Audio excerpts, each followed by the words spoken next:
There's so much competition in the PAM space. There's a platform provider claiming to have the best PAM. We're looking for an account and wallet.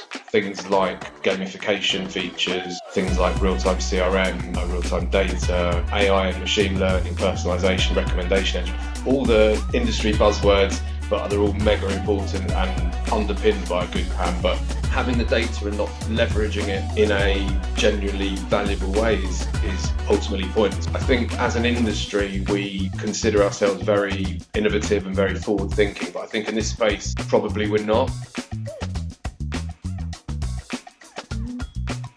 Hello and welcome to the G3 podcast.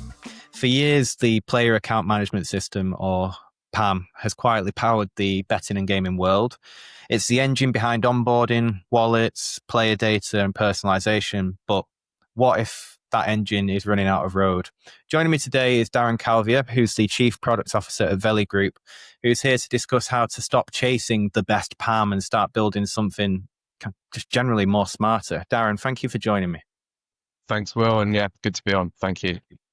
So for those who might not live and breathe back-end systems, can you explain what a traditional PAM does and why it's been the backbone of most platforms for so long? Yeah, sure. I mean, PAM really is the backbone. That's really the word. It's the foundation of everything. It's the foundation of your house. It's the real backbone of all the product suite that operators use. It's around trust, the core functionalities like money management, the super important things like giving people their money back, depositing, withdrawing, the registration journeys, the core flows, plus of course responsible gambling features, protecting customers. All this sits within the nerve center of the product, which is the PAM. So it's mega important. It's always been the core selling point, let's say, of a product especially from a B2B point of view. I think going back a few years, IMS with VeliTech was the industry standard. It was the best in class, and VeliTech always spoke about their PAM as their account and wallet management system. But it's evolved a lot since then, and it's no longer the main talking point when we're discussing products, especially from a B2B point of view. Would you say that there are signs or symptoms that PAMs have hit a ceiling technically and or commercially? Technically not. Commercially, perhaps also not. I think it's more about the fact that it's not the PAM itself that's driving the innovation. It's not driving the industry forward, perhaps like it used to be. But from a technical and a commercial point of view, they're both still absolutely integral to selling of a suite of products. And for an operator, they're absolutely paramount. I think technically, PAMs, of course, have got to be performant. They've got to be scalable. They've got to be resilient. They've got to be fast. It's just not really what the sales pitches are anymore. It's not really what's being sold anymore. So technically, absolutely critical. And commercially, it's still often the biggest revenue stream for a B2B provider. So it remains critical in that sense as well. But there are a lot more commercial openings, I think, these days than there used to be. So PAM isn't the only selling point, the only commercially driving revenue stream that the B2Bs have. Here at VeliTech, for example, our turnkey offering, which is, our platform is paramount to that. That platform remains our baby. And we still put more development resource on our platform than we do on any other of our product verticals. So we really appreciate that sort of developing it, supporting it is paramount to what we do. So it's still super important commercially and technically. And having just come back from Rome and previous to that, Lisbon, previous to that, IGB, ICE, SBC Miami, there is always a conversation at each of these events that I have, because I speak to iGaming providers, sports betting providers, land-based. There's always one or two conversations where there's a platform provider claiming to have the best PAM. Would you say that such language has become somewhat meaningless? I think so. I mean, as I said, VeliTech and IMS was the market leader, and I think they had the best PAM, and all the tier one operators, here in the UK, every tier one operator either was working with IMS or wanted to be working with IMS. So it was certainly a market leader and the shining light for other platform providers. I think today there's so much competition in the PAM space. It's been saturated. There's so many very, very, very good PAMs. And I think from a performance point of view, a good PAM needs to be, so scalable and so fast and so resilient, like I said earlier, that so many providers have built a PAM that is so good. There are so many in this space now. So I think it's around what sits on top of the PAM, what sits around the PAM, how can you complement it with different products, data, and it's not just the PAM. So has the language become meaningless? To an extent, that people aren't trying to sell the best PAM. I think people are now trying to sell the best ecosystem, and the PAM is the foundation of that, of course. We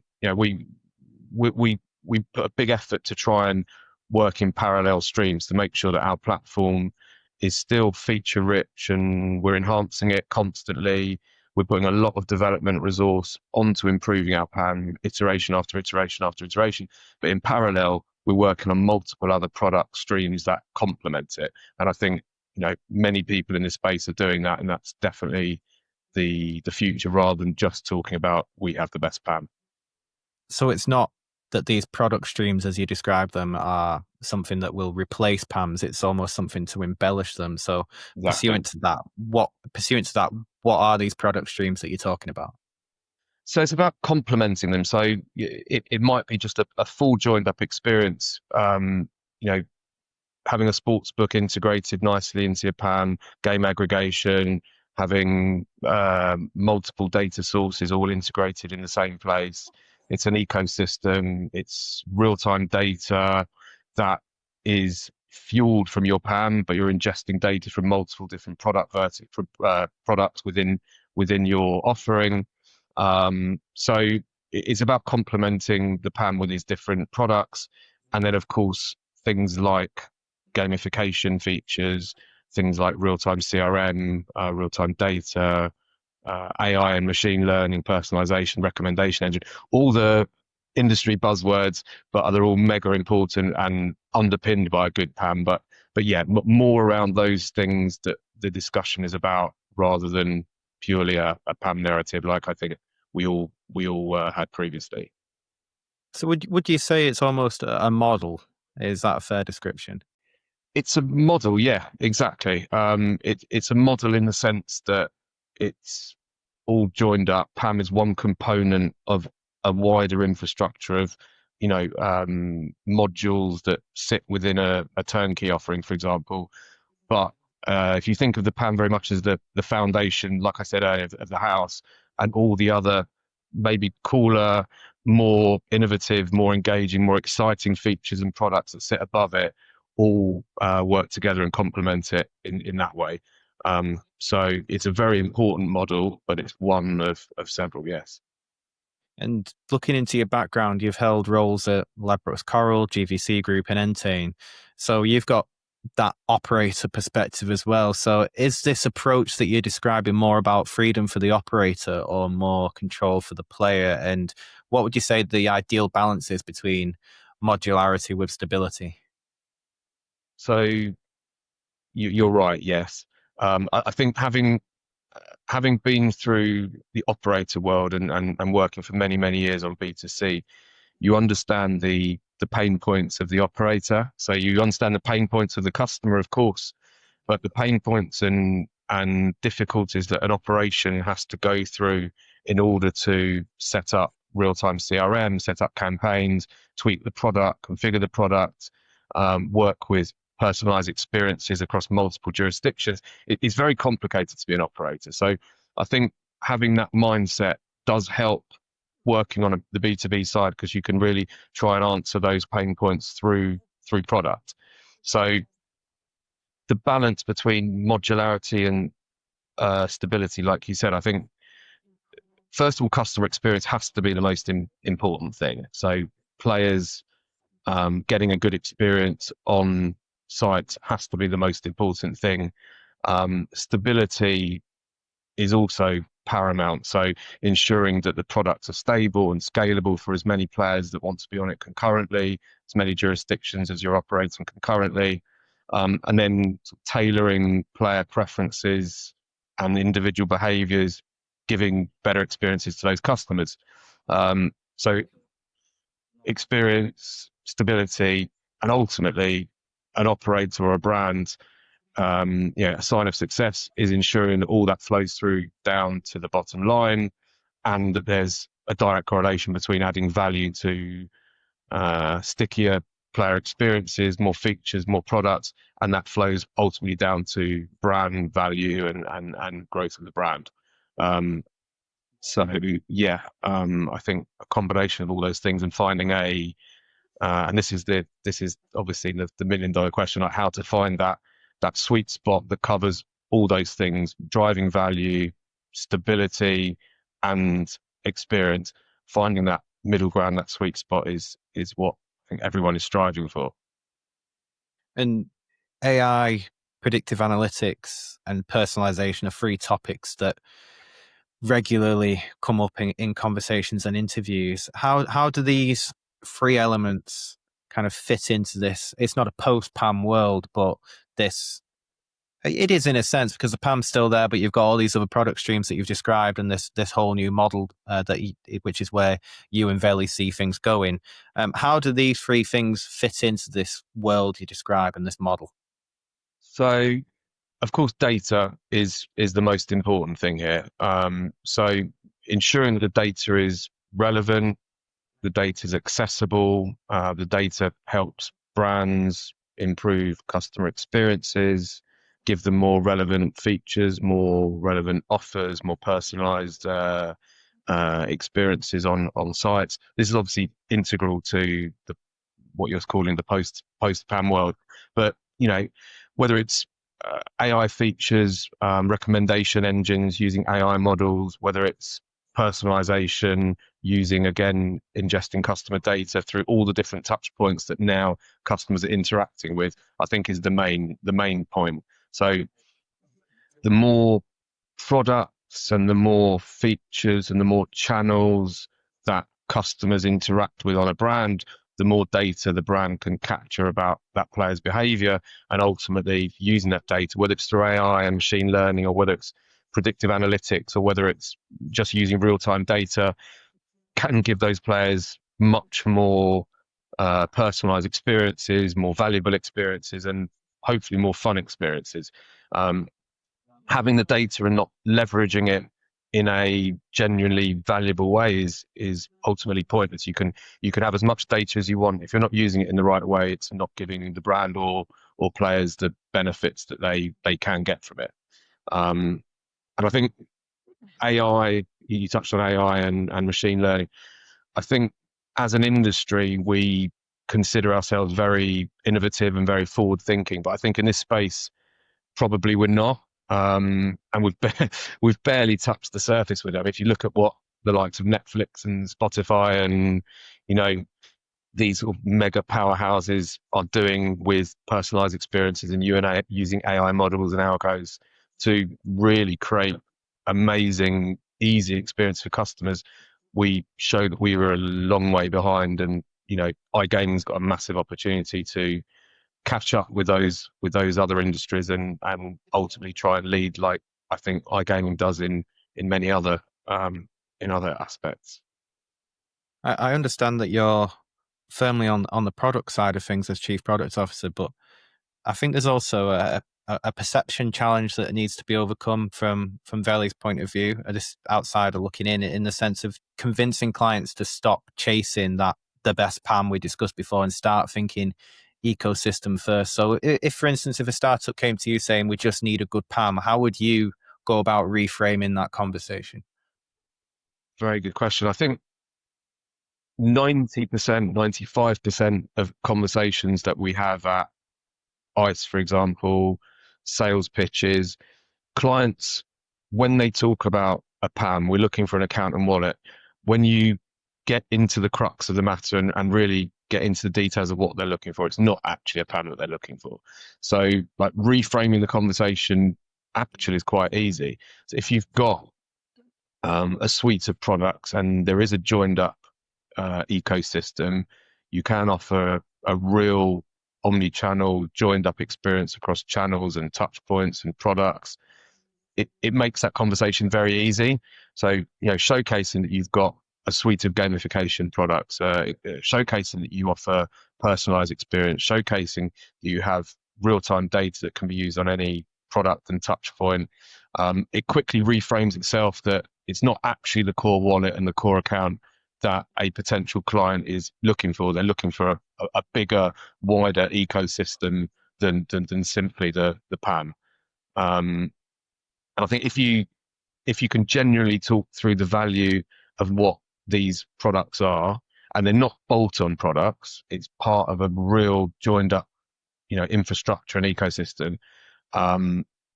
People realize very quickly that they'll never get close to that utopia state of seamless products and all the data that underpins them if they're not working with one provider that can offer all those things together.